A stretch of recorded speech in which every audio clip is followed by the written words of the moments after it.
So the federal government passed legislation that said it could manipulate the price of gold and silver? Yes, it's been public policy for many years. The Gold Reserve Act of 1934, under which the gold confiscation that President Roosevelt arranged was implemented. And that's why it was illegal for Americans to own gold.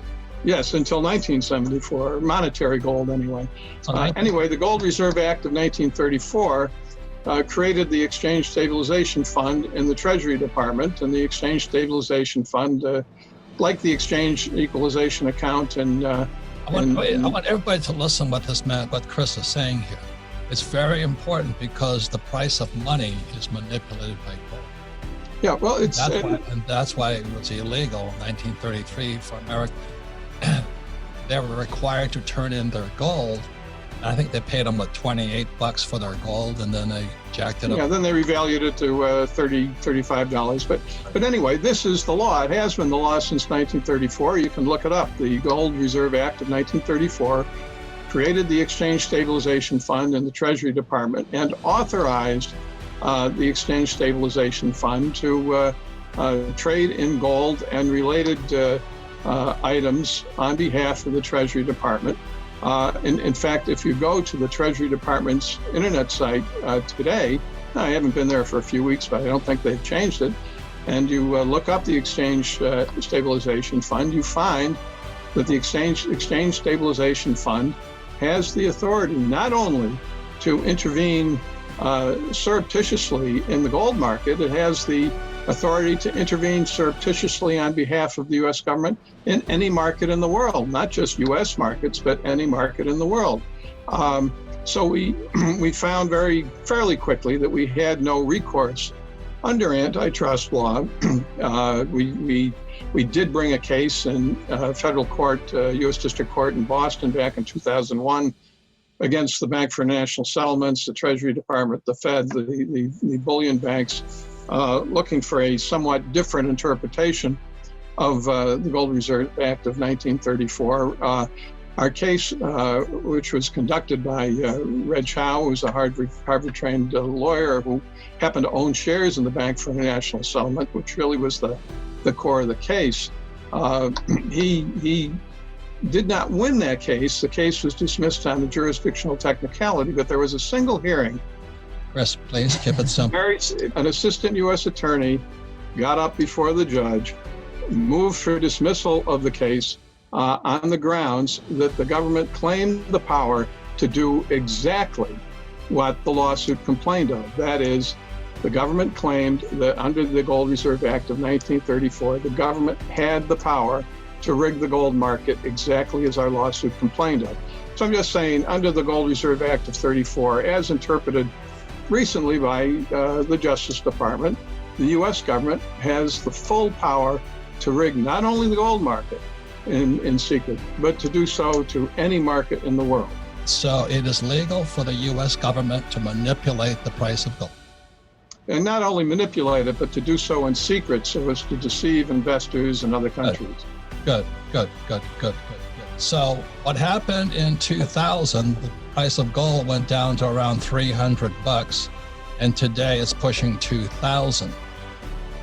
Well, gold is a currency, just like the dollar, the pound, the euro, and as a currency, it competes with government currencies. Governments don't like that. They don't like competition with their currency, because if one currency does well, people will flee the currency that doesn't do well and go into the other currency.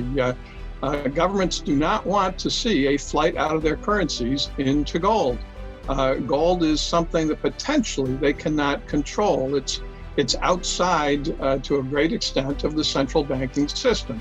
If people are using gold as money instead of dollars or euros or pounds or other government currencies, governments lose control over the public. They lose control over the economy. They lose power generally, and that is the threat that gold in the hands of ordinary people throughout the world being used as money again poses to governments. So how are they going to manipulate this one now? That's the question.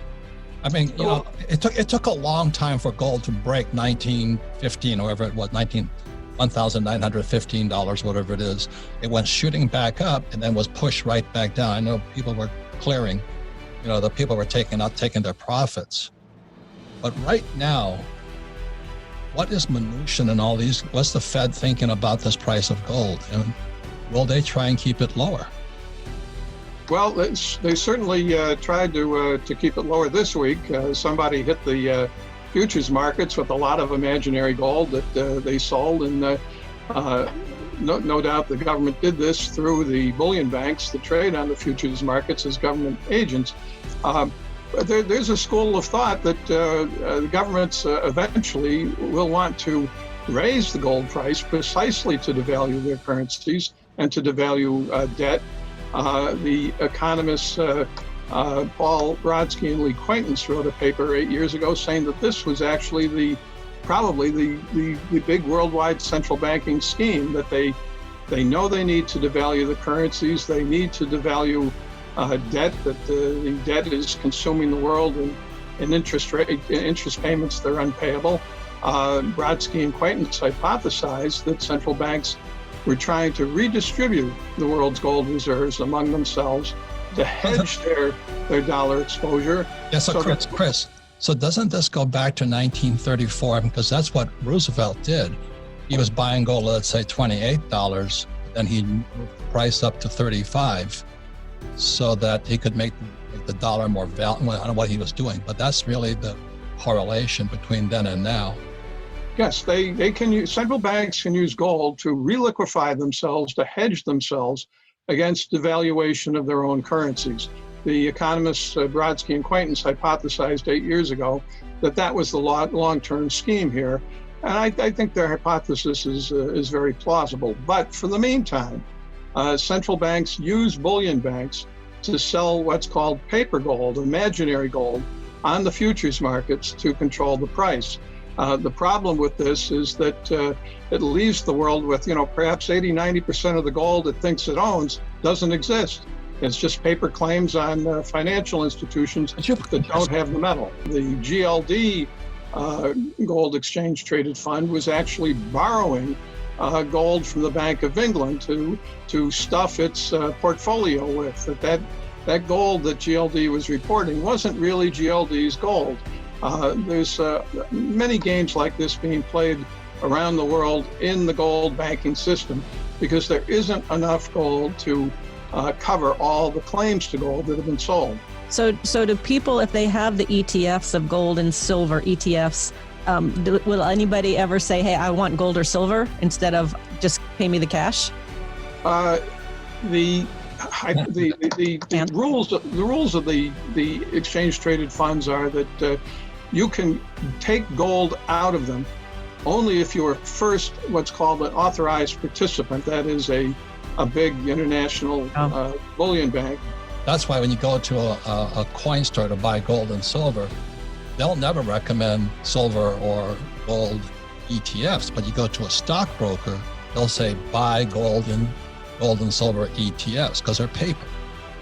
And any gold investor who invests in the ETFs, those two ETFs, might as well flush his money down the toilet because those funds are used to short the market when the banks need to knock the price down. They will borrow gold, borrow shares out of the ETFs and hit the futures market with it. It's like, look who the custodian of the metal in those funds is. The custodian of GLD, the Gold Exchange Traded Fund, is HSBC, which is a big short in the gold market, a big bullion bank. The custodian of the silver, claimed to be an SLV, is JP Morgan Chase, which is another big bullion bank that shorts the market. You don't invest with those banks if you want the metal to go up. If you invest with those banks, you might as well be throwing your money away. Chris, now you're talking, man. Now you're talking to our audience. You sound like me now. I would call the shares a piece of you know what. But anyway, the biggest point here is to understand the different points of view out there. You go to a stockbroker, it's GLD, SLV. But you come to Kim and myself or my friends, they won't touch that stuff. No. The good advice is, if you can't hold it in your hand, or if you can't get access to it and know you can hold it in your hand, you don't own it. So in your crystal ball, Chris, what do you see happening in the future? Do you see gold taking off? Do you see more manipulation happening? What's your crystal ball say? Well, I do think the Brodsky and Quaintance hypothesis is very, very plausible. We know that there have been devaluations against gold by governments with their currencies many times over the years. I think what has happened before will happen again. Currencies do devalue gradually and sometimes suddenly against gold. I do expect there will be another international currency revaluation in next year, 2, 5 years, something like that, which will involve gold at a much higher price. You already see governments around the world trying to get out of the tyranny of the U.S. dollar in the international financial system. Russia and China, of course, are the big players in that, but many other central banks have been buying gold in recent years, and they've been doing this because they don't want so much of their reserves in the U.S. dollar. They realize that if they are locked into the dollar system, they basically are slaves of the United States. The United States increasingly is putting sanctions on other countries and other officials that cross the United States in foreign policy. That wakes countries up. They realize, if we rely on the dollar for our reserve currency, we're the slave of the United States. They need some diversification. And you see that in the gold purchases that other central banks have been making in recent years. I think for the last 10 years, central banks have been net buyers of gold. Now, that doesn't mean this revaluation is going to happen tomorrow. It could happen over this weekend. I think it will be done on a Sunday night before the Asian markets open, because that's when they do currency revaluations. But there is a split among central banks and governments in the world. There's a U.S.-centric faction, and there's the other faction. And those other countries are trying to move away from the dollar gradually without crashing the dollars in their foreign exchange reserves. China's trying to acquire more gold without crashing the dollar. Russia's been doing the same. They're walking a tightrope. But the trend away from the dollar and toward gold is a more neutral, a much fairer international reserve currency. That's pretty apparent right now. I don't know if I'll live to see it. I think you guys will. But that kind of thing, revaluations of gold, that's happened before. It will happen again.